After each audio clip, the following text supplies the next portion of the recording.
રેખીય ધ્રુવીભૂત તરંગની સમજૂતી આપી તેની વ્યાખ્યા આપો. પરીક્ષામાં પૂછી શકાય એવો પ્રશ્ન નથી, પરંતુ આગળની થિયરીઓ સમજવા માટે આ થિયરી સમજવી ખૂબ જરૂરી છે. રેખીય ધ્રુવીભૂત તરંગ. તો મિત્રો, એના માટે આપણે આકૃતિથી એને સમજવા પ્રયત્ન કરીશું. તો આકૃતિમાં જોઈ શકાય છે કે આવું કોઈ એક સાઇન વેવ છે કે જે ધનેક્ષ દિશા તરફ પ્રસરણ પામી રહ્યું છે અને એના દોલનો વાય અક્ષને સમાંતર થઈ રહ્યા છે. એટલે કે તરંગ એક્સ દિશામાં પ્રસરણ પામે છે અને એના દોલનો વાય દિશામાં થાય છે. આ જે છે એ t બરાબર 0 સમયે કોઈ પણ તરંગને આપણે દર્શાવેલું છે. હવે t બરાબર ડેલ્ટા ટી સમય બાદ જો આપણે તરંગ દોરવું હોય તો આપણે આ રીતે દોરવું પડે.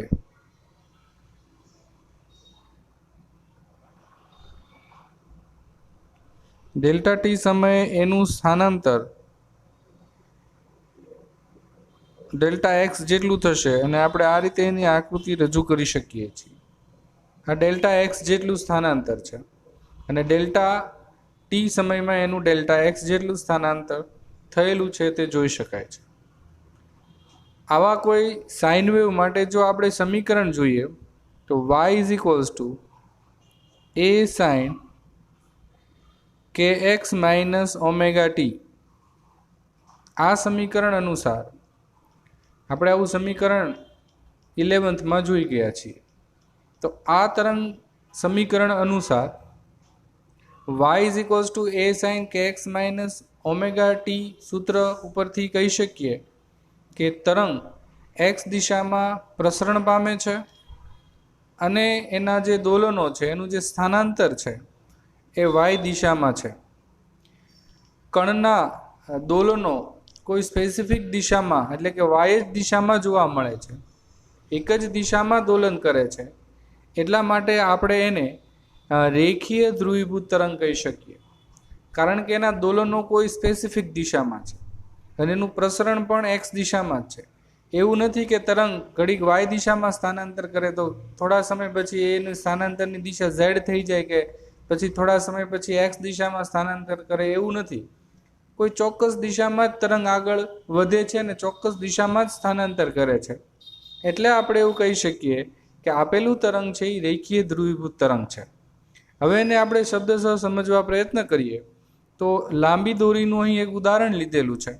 આપણે તો આ ચેપ્ટર ઓપ્ટિક્સ એટલે કે પ્રકાશના તરંગો માટે ભણવાનું છે, પરંતુ દોરીના ઉદાહરણથી આપણને રેખીય ધ્રુવીભૂત તરંગ જે શબ્દ છે એની સમજૂતી આપણને એ આપવાના છે.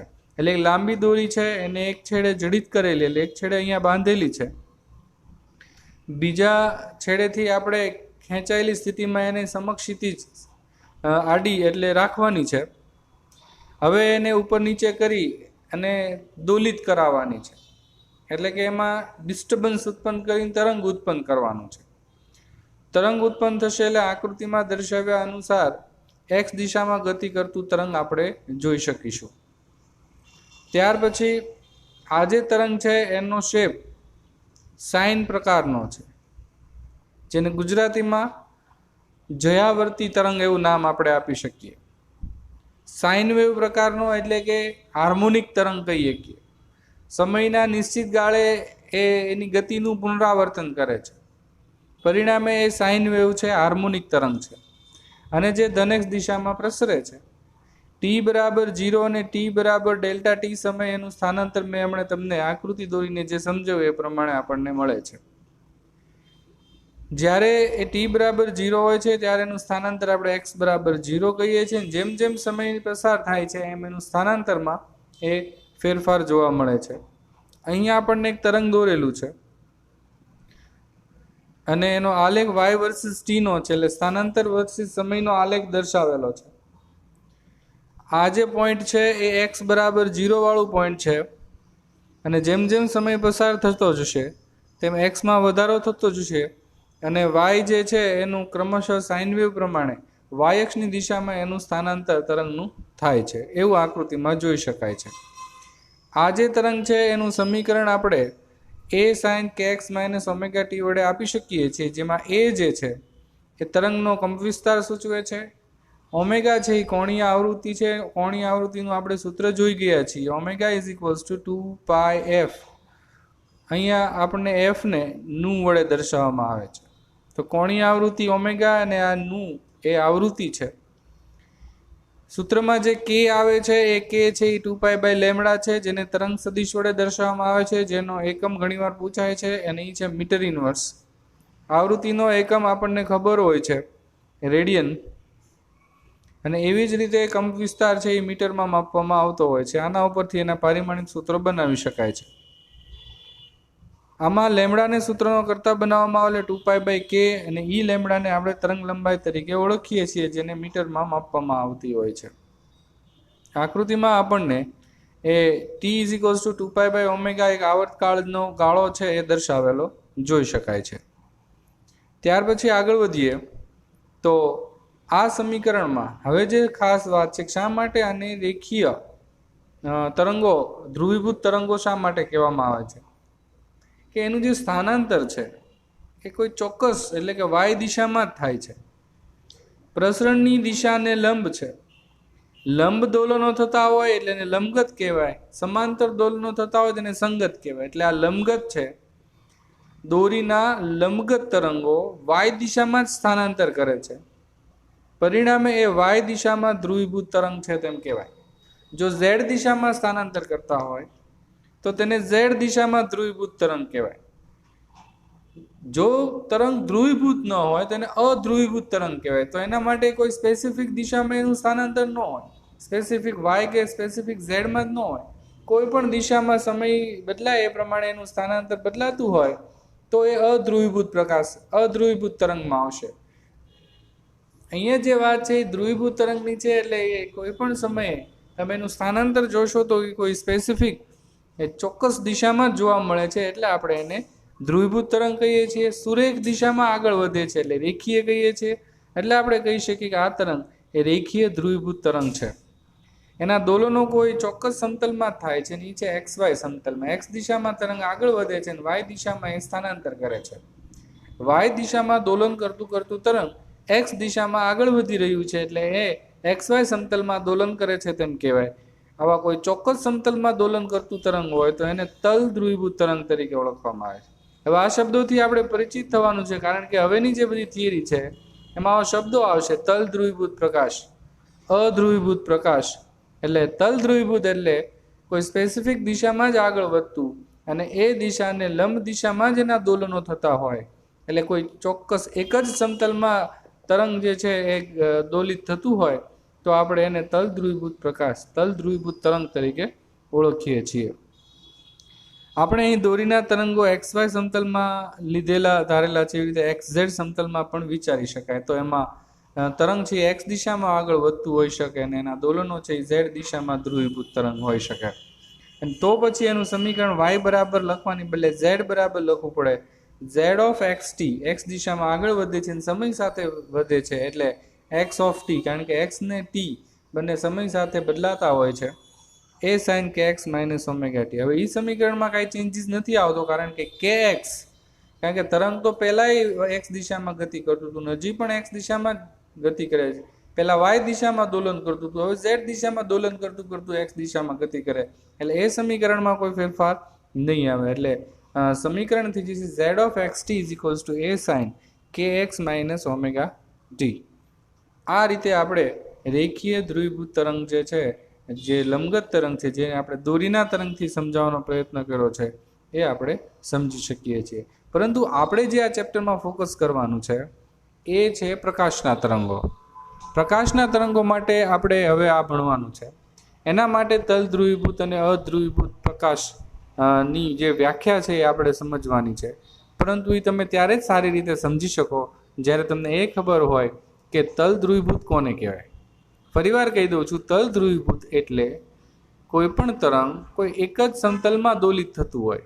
દાખલા તરીકે અહીંયા દોરીનું તરંગ છે x દિશામાં આગળ વધે છે અને y દિશામાં દોલન કરે છે, તો એ XY સમતલમાં જ એનું સ્થાનાંતર આપણે વિચારીએ છીએ. એને ઝેડ દિશામાં તો આગળ જતું જ નથી કે એમાં દોલિત થતું જ નથી. પરિણામે એક્સ વાય સમતલ એક જ સમતલમાં એ દોલન કરે છે, એક જ સમતલમાં ગતિ કરતું તરંગ છે. એટલે આપણે એવું કહી શકીએ કે એ તલ ધ્રુવીભૂત તરંગ છે. આમ આપણે તલ ધ્રુવીભૂત અને અધ્રુવીભૂત તરંગ વિશે આ થિયરીમાં પરિચિત થયા. હવે જે અગત્યની થિયરીઓ છે એ હવે પછી આપણે જોશું. Thank you. હવે અગત્યની એવી થિયરી આપણે કરવા જઈ રહ્યા છીએ, અધ્રુવીભૂત પ્રકાશ અને તલ ધ્રુવીભૂત પ્રકાશની વ્યાખ્યા. અને પહેલાંની જે થિયરી કરી હોય અને સારી રીતે સમજાઈ ગઈ હોય તો આ થિયરી સમજવામાં જરા પણ મુશ્કેલી નહીં થાય. દરેક શબ્દોને તમે સારી રીતે સમજી શકશો જો આની પહેલાંની થિયરીને તમે સારી રીતે સમજ્યા હશો તો પહેલાં આપણે વાત કરીએ અધ્રુવીભૂત પ્રકાશની. હમણાં આપણે વાત કરી હતી તલ ધ્રુવીભૂત તરંગની, પરંતુ એ કોઈ પણ તરંગો માટે તો આપણે હવે માત્ર ફોકસ કરવાનું છે પ્રકાશના તરંગો માટે. અને એમાં આપણે વ્યાખ્યા આપી રહ્યા છીએ અધ્રુવીભૂત પ્રકાશ. અધ્રુવીભૂત પ્રકાશ એટલે એવો પ્રકાશ કે જેના દોલનો છે, એ પ્રકાશ જે છે એ ગતિ કરતો હોય તો એના દોલનો અસ્તવ્યસ્ત બધી દિશામાં થતા હોય. એવું નહીં કે એક્સ દિશામાં આગળ વધતું હોય વાય દિશામાં જ દોલનો થતા, એવું નહીં. એક્સ દિશા, વાય દિશા, એક્સ વાય સમતલમાં અથવા વાય અને ઝેડની વચ્ચે કોઈ પણ દિશામાં, કોઈ પણ ડિરેક્શનમાં ટૂંકમાં તરંગ છે એ દોલિત થતું હોય. કોઈની સ્પેસિફિક સ્થાનાંતરની દિશા ન હોય તો એવા પ્રકાશને આપણે અધ્રુવીભૂત પ્રકાશ કહીશું. પરંતુ જો આપણે એની સ્પેસિફિક વ્યાખ્યા આપીએ તો આપણે એવું કહી શકીએ કે પ્રકાશ છે એ વિદ્યુત અને ચુંબકીય તરંગોનો બનેલો છે. એટલે એમાં વિદ્યુત અને ચુંબકીય ક્ષેત્રના દોલનો થતા હોય છે.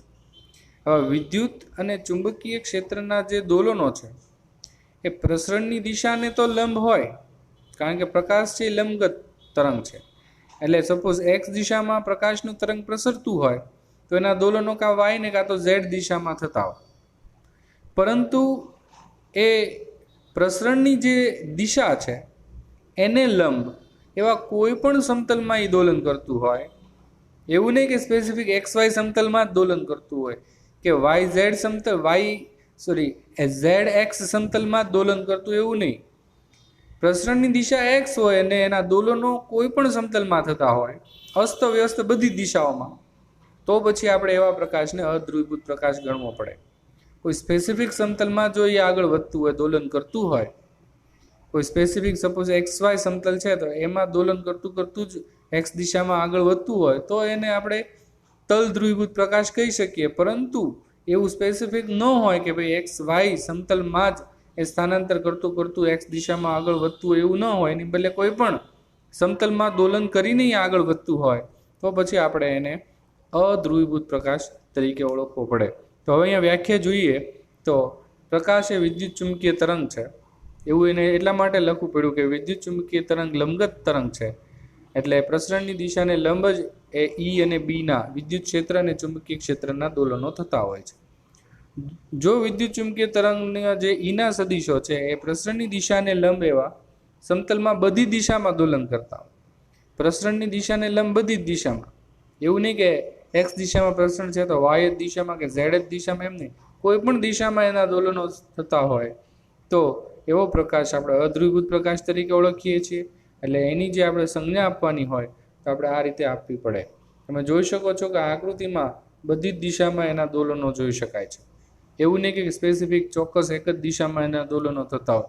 આવી આકૃતિ હોય કે સપોઝ આમ જે છે એ આપણે એને પ્રસરણની દિશા ગણીએ અને દોલનો છે એ માત્ર આમ ચોક્કસ દિશામાં થતા હોય એવું નથી. અહીંયા ટપકા પણ કરેલા, એટલે કે એને લંબાઈ છે, એટલે બધી દિશામાં થયું. તો આ જે થઈ એના દોલનની દિશા થઈ, સ્પેસિફિક એક નથી, ચારેય દિશામાં થઈ ગણી શકાય. પરિણામે આપણે એને અધ્રુવીભૂત પ્રકાશ કહી શકીએ. એટલે આ આકૃતિની બદલે જો આ આકૃતિ દોરવામાં આવે, તમે જોઈ શકો છો કે આમાં એના દોલનો બધી દિશામાં અસ્તવ્યસ્ત થાય છે. અને આપણે પ્રકાશને વિચારવું હોય તો આપણે આ સ્ક્રીનને લંબ બહાર આવતી દિશામાં વિચારીએ અને એના દોલનો છે એ કાં તો આમ થતા હોય, કાં તો આમ થતા હોય, કાં તો આમ થતા હોય, ટૂંકમાં બધી જ દિશામાં અસ્તવ્યસ્ત થતા હોય, તો આપણે આ પ્રકાશને અધ્રુવીભૂત પ્રકાશ કહેવો પડે. ત્યાર પછી આગળ વાત કરીએ તો તલ ધ્રુવીભૂત પ્રકાશ. તો તલ ધ્રુવીભૂત પ્રકાશમાં એવું હોય છે કે હમણાં જે આપણે દોરીનું તરંગ જોયું હતું સેમ એ જ વસ્તુ કે સપોઝ પ્રકાશ છે આમ પ્રસરણ થાય છે એનું, અને એના દોલનો છે કોઈ ચોક્કસ દિશામાં જ થતા હોય આ રીતે. એવું નહીં કે લંબ કોઈ પણ દિશામાં, આ એક જ દિશા. સપોઝ આપણે આને વાય દિશા કહેતા હોય અને એક્સ દિશા કહેતા હોય, તો આપણે એવું કહી શકીએ કે પ્રકાશના તરંગો વાય દિશામાં દોલન કરતા કરતા એક્સ દિશામાં આગળ વધે છે. એટલે એનું સમતલ એક જ રહે છે, ઈ છે આ એક્સ વાય સમતલ. એટલે એક જ સમતલમાં દોલન કરતા કરતા તરંગો એ એક્સ દિશામાં આગળ વધે છે.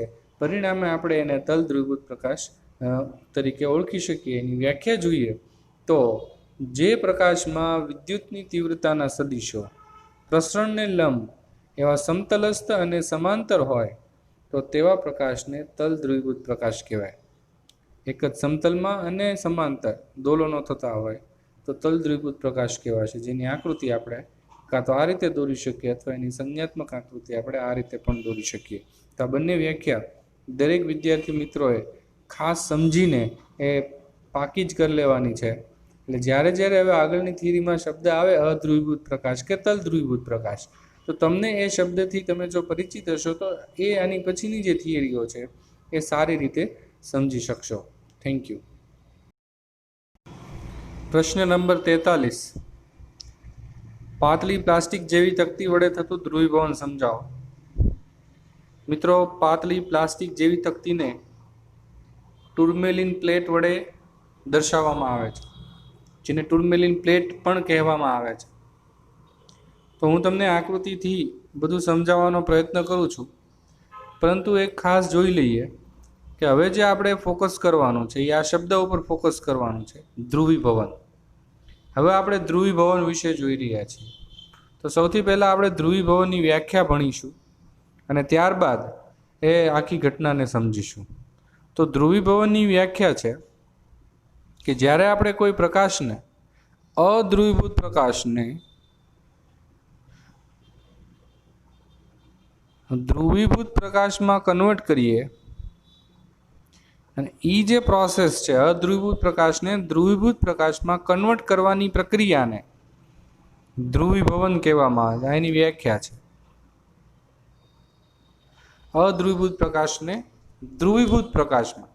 અધ્રુવીભૂત એટલે આપણે આની પહેલાંની થિયરીમાં જોયું હતું કે તરંગ છે સપોઝ એક્સ દિશામાં પ્રસરણ થતું હોય તો એના દોલનો જે છે વાય ઝેડ કોઈ પણ સમતલમાં થતા હોય, અસ્ત વ્યસ્ત કોઈ પણ સમતલમાં દોલનો થતા હોય તો એ અધ્રુવીભૂત પ્રકાશ. અને જો આકૃતિ સંકેતાત્મક આકૃતિ દોરીએ તો આવો પ્રકાશ. તો આવા પ્રકાશને કોઈ એક જ દિશામાં દોલન થતા હોય એવામાં, એટલે કે તલ ધ્રુવીભૂત પ્રકાશ એટલે કે ધ્રુવીભૂત પ્રકાશમાં કન્વર્ટ કરવાની જે પ્રોસેસ છે એને કહેવામાં આવે છે ધ્રુવીભવન. તો એ કેવી રીતે શક્ય બને છે? તો આપણને અહીં શબ્દ લખેલો છે પાતળી પ્લાસ્ટિકની પટ્ટી વડે, એટલે કે આપણે એને કહીશું ટુર્મેલિન પ્લેટ વડે. તો સમજીએ કે કેવી રીતે એ વસ્તુ શક્ય બને છે. તો સપોઝ આપણે કોઈ એક સ્પેસિફિક અક્ષ નક્કી કરી નાખીએ કે અહીંથી છે એ અધ્રુવીભૂત પ્રકાશ આવે છે. ખાસ સમજી લેજો આ કન્સેપ્ટને. હું આવી જ્યારે સાઇન દોરીશ ત્યારે તમારે સમજવાનું કે આ અધ્રુવીભૂત પ્રકાશ છે. હવે અહીંયા એક ટુર્મેલિન પ્લેટ રાખવામાં આવે છે. જનરલી ટુર્મેલિન પ્લેટને આ રીતે દર્શાવવામાં આવે છે. આપણી નવી ટેક્સ્ટમાં આ રીતની આકૃતિ નથી, પરંતુ આ રીતે તમે સારી રીતે એને સમજી શકશો. વચ્ચે ઊભી જે અક્ષ હોય છે એને દગ અક્ષ કહેવામાં આવે છે.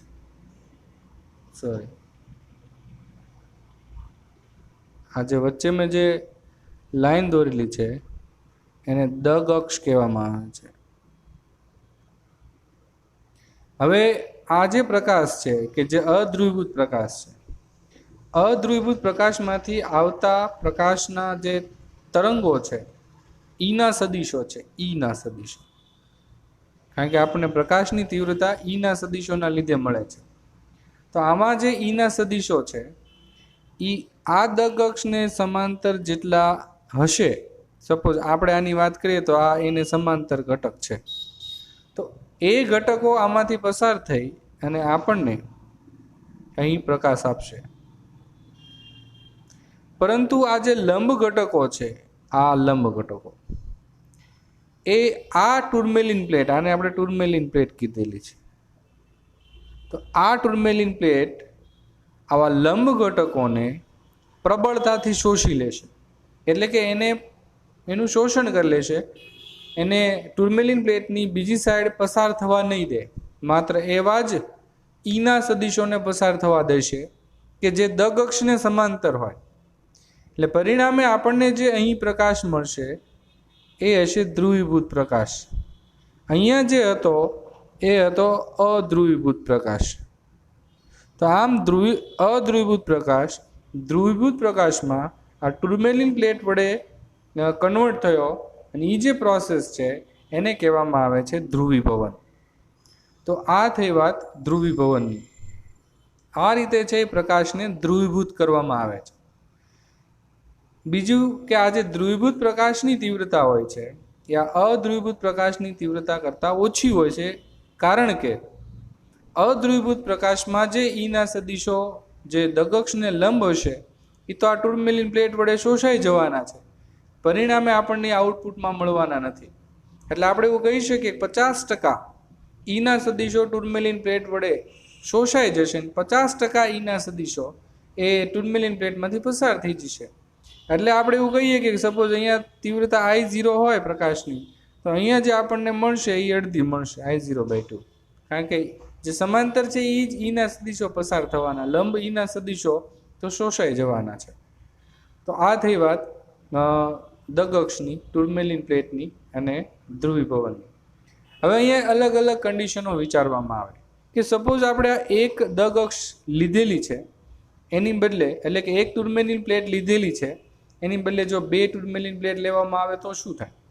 એટલે કે આપણે વિચારીએ કે સપોઝ આપણે હજી આ થિયરીને, હજી આ આકૃતિને આગળ વિચારીએ અને અહીંયા આપણે બીજી ટુર્મેલિન પ્લેટ આમ સમાંતર મૂકીએ, આ દગક્ષ છે એની, તો અહીંયા શું થશે?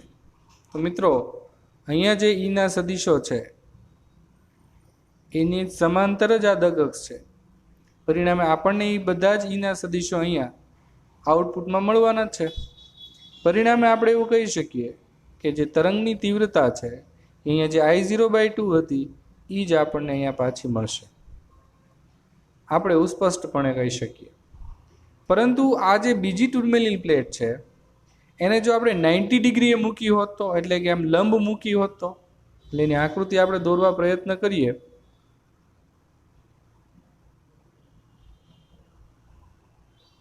આમ લંબ મૂકેલી હોત તો આ ઈના સદિશો આમાં શોષાઈ જાત.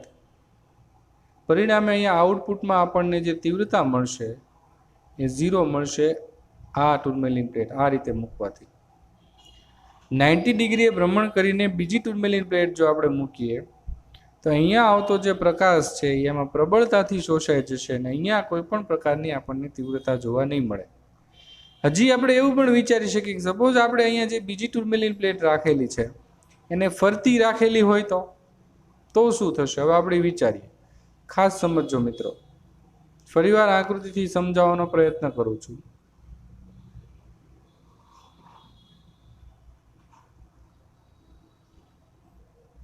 આ અધ્રુવીભૂત પ્રકાશ,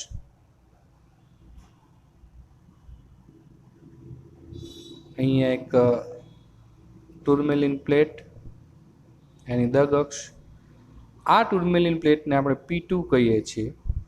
એ P2 જો આ ટુર્મેલિન પ્લેટ ફરતી હોય તો શું થાય?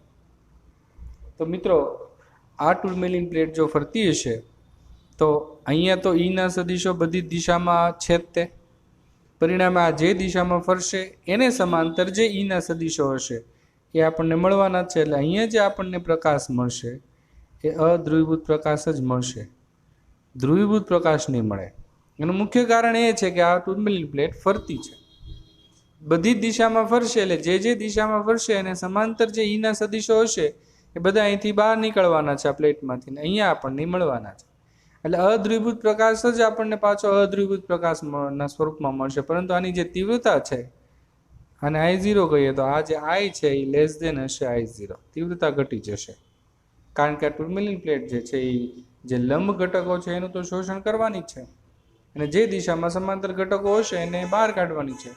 પરિણામે આપણે એવું કહી શકીએ કે તીવ્રતા ઘટી જ જશે, પણ અધ્રુવીભૂત પ્રકાશ જ પાછો આપણને અધ્રુવીભૂત પ્રકાશના સ્વરૂપમાં મળશે.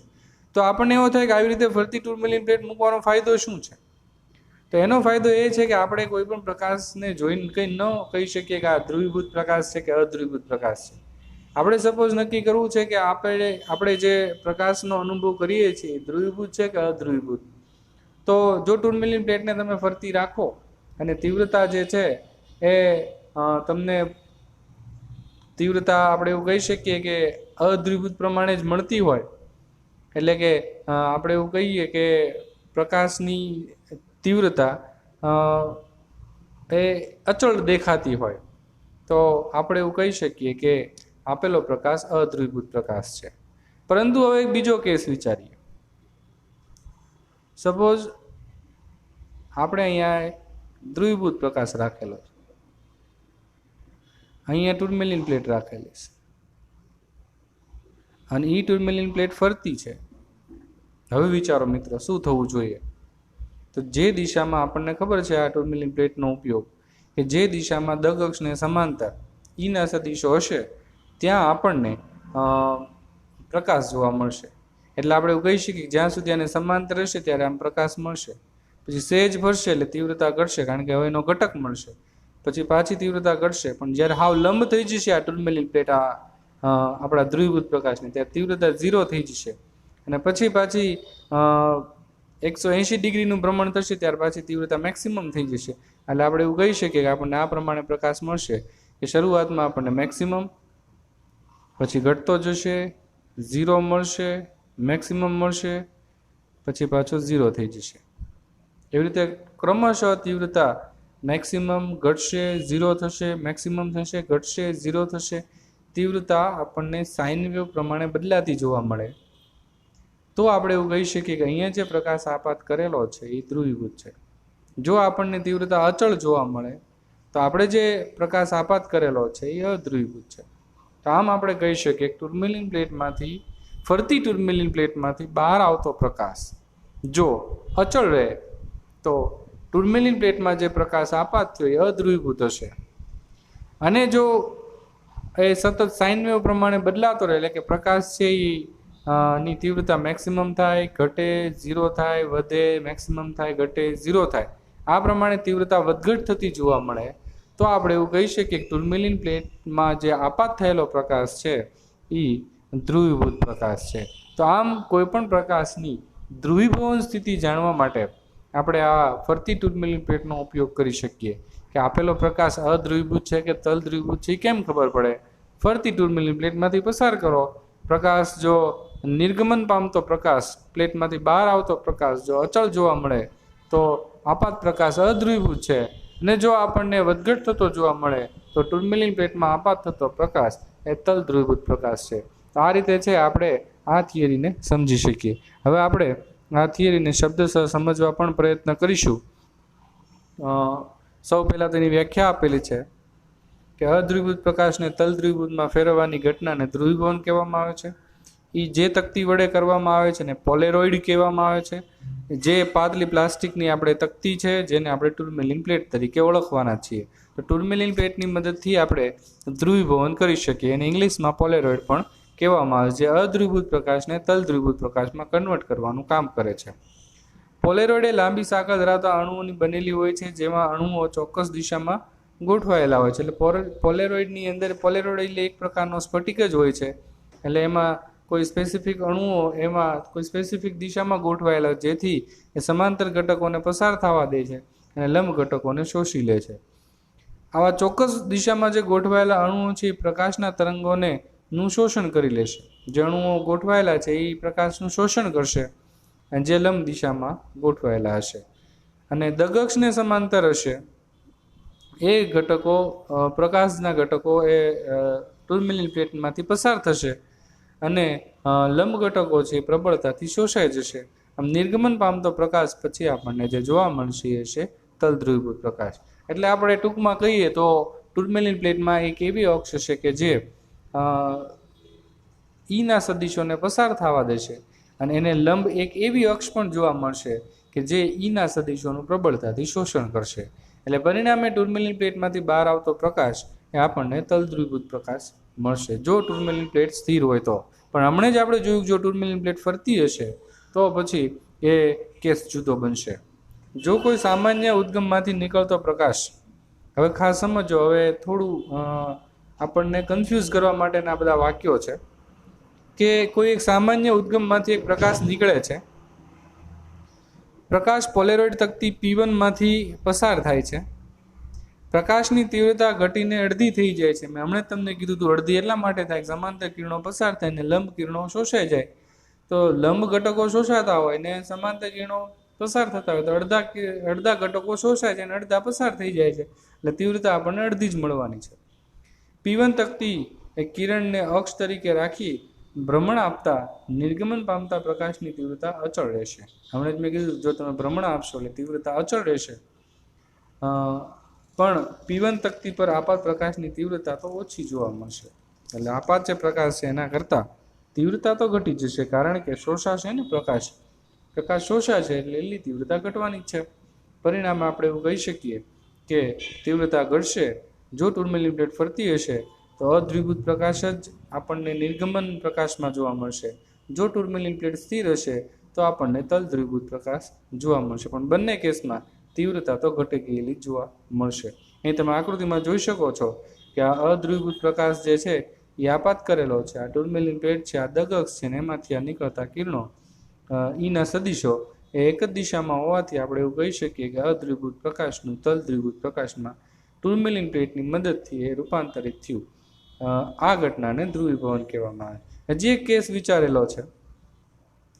હવે ધારો કે આના જેવી જ એક બીજી પોલેરોઇડ P2 ને P1 ની આગળ મૂકવાની. P1 ને ભ્રમણ આપવામાં આવે તો P1 માંથી નિર્ગમન પામતા પ્રકાશની તીવ્રતામાં ઘટાડો થશે. એટલે કે હવે આપણે આ જે પોલેરોઇડ છે આપણે આને P1 નામ આપીએ અને એની આગળ આપણે એક બીજી ટુર્મેલિન પ્લેટ મૂકી દઈએ. હવે P1 ને ભ્રમણ આપી દઈએ તો અહીંયા શું જોવા મળશે એ આપણને ખાસ કીધેલું છે. તો અહીંથી નીકળતો પ્રકાશ તો આપણને મળવાનો જ છે, પરંતુ આ ટુર્મેલિન પ્લેટ ફરતી છે, ફરતી ટુર્મેલિન પ્લેટ છે એટલે આપણને આ રીતની તીવ્રતા જોવા મળશે, તીવ્રતામાં ઘટાડો જોવા મળશે અને સતત ચેન્જીસ થતો પ્રકાશ છે એ આપણને જોવા મળશે. કારણ કે તલધ્રુવીભૂત પ્રકાશ ફરતી ટુર્મેલિન પ્લેટમાંથી બહાર આવે છે. પરિણામે આપણને તીવ્રતા એ મેક્સિમમ, પછી 0, પછી વધતી, મેક્સિમમ થતી, ઘટતી, 0 એ પ્રકારની જોવા મળશે, જે આપણને અહીંયા સમજાવેલું છે. ત્યાર પછી આગળ વધીએ. P2 જ્યારે P2 અને P1 ને સમાંતર હશે ત્યારે P2 માંથી નિર્ગમન પામતો પ્રકાશ એ P1 માંથી પસાર થતા પ્રકાશ જેટલો જ હશે. પરિણામે કોઈ પણ પ્રકારની તીવ્રતામાં ઘટાડો જોવા નહીં મળે. એટલે એમ કહે છે કે સપોઝ આવી એક ટુર્મેલિન પ્લેટ છે ને અહીંયા એક બીજી ટુર્મેલિન પ્લેટ છે ને આ રીતે આપણને આ બે દગક્ષ છે તો અહીંયા જે પ્રકાશ જોવા મળશે I double dash A I dash જેટલો જ હશે. કારણ કે અહીંયા જે તરંગ આપણને ઈના સદિશો બહાર નીકળેલા જોવા મળશે એ જ અહીંયા મળવાના છે. પરિણામે I double dash I dash જ મળવાનું છે. તો પરિણામે એ P2 અને P1 બંને સમાંતર હશે તો P2 માંથી નિર્ગમન પામતો પ્રકાશની તીવ્રતા અને P1 માંથી નિર્ગમન પામતા પ્રકાશની તીવ્રતા એ બંને સરખી હશે. એવું આપણને એવો એક કેસ આપેલો છે. ત્યાર પછી 90 ડિગ્રીના ભ્રમણવાળો કેસ છે કે જો P1 ને 90 ડિગ્રીનું ભ્રમણ આપવામાં, એટલે કે આ કેસની વાત કરીએ તો P1 માંથી નિર્ગમન પામતા પ્રકાશની તીવ્રતા 0 હશે. એનું મુખ્ય કારણ છે એની આપણે આકૃતિ દોરીએ તો અહીંયા આપણે અધ્રુવીભૂત પ્રકાશ આપાત કરેલો છે. અહીંયા આપણે એક P2 ટુર્મેલિન પ્લેટ રાખેલી છે. અહીંયા આપણને આવો પ્રકાશ મળવાનો છે અને બીજી જે ટુર્મેલિન પ્લેટ છે 90 ડિગ્રીએ છે. પરિણામે આ જે છે એ કિરણો તો આમ લંબ થવાના, એટલે અહીંથી આપણને તીવ્રતા I = 0 મળશે, તીવ્રતા મળશે નહીં, એટલે I = 0 થશે. તો એ કેસ આપણને અહીંયા સમજાવેલો જોઈ શકાય છે. આકૃતિ એમાં આ બધી જ પરિસ્થિતિઓ દર્શાવેલી છે. જો તમે ટુર્મેલિન પ્લેટને સ્થિર રાખીને બીજા પોલેરોઇડને 0 થી 90 ડિગ્રીનું ભ્રમણ આપો તો 0 એ મેક્સિમમ તીવ્રતા મળવાની, એટલે ત્યારે આ તીવ્રતા 1 અને 90 ડિગ્રી એ તીવ્રતા 0 થઈ જશે. એટલે ટૂંકમાં એક જ કન્સેપ્ટ યાદ રાખવાનો, દગ અક્ષને સમાંતર જે ઈના સદીશો હશે નીકળશે અને લંબ જે ઈના સદીશો હોય એ શોષાઈ જશે. એટલે સમાંતર રાખશો એટલે ઈના સદીશો નીકળવાના છે અને લંબ થશે એટલે 90 ડિગ્રી એ થશે પ્રમાણ, એટલે ઈના સદીશો શોષાઈ જવાના. એટલે તીવ્રતા પહેલા મેક્સિમમ મળશે પછી શૂન્ય મળશે, એટલે 1 to 0 આપણને તીવ્રતા જોવા મળશે. તો આ રીતે છે આપણે એને સમજી શકીએ. બંને સમાંતર હશે તો જે તીવ્રતા હતી એની એ સેમ તીવ્રતા આપણને બહાર નીકળતા ટર્મ્યુલિન પ્લેટમાંથી મળતા પ્રકાશમાં જોવા મળશે. તો આમ સિમ્પલ કન્સેપ્ટ છે, એક જ વસ્તુ યાદ રાખવાની છે, દગ અક્ષને સમાંતર જે ઈના સદીશો હોય એ પ્રબળતાથી બહાર નીકળી જશે અને જે ઈને લંબ ઘટકો હશે એ પ્રબળતાથી શોષાઈ જશે. સમાંતર ઘટકો બહાર નીકળશે અને લંબ ઘટકો શોષાઈ જશે.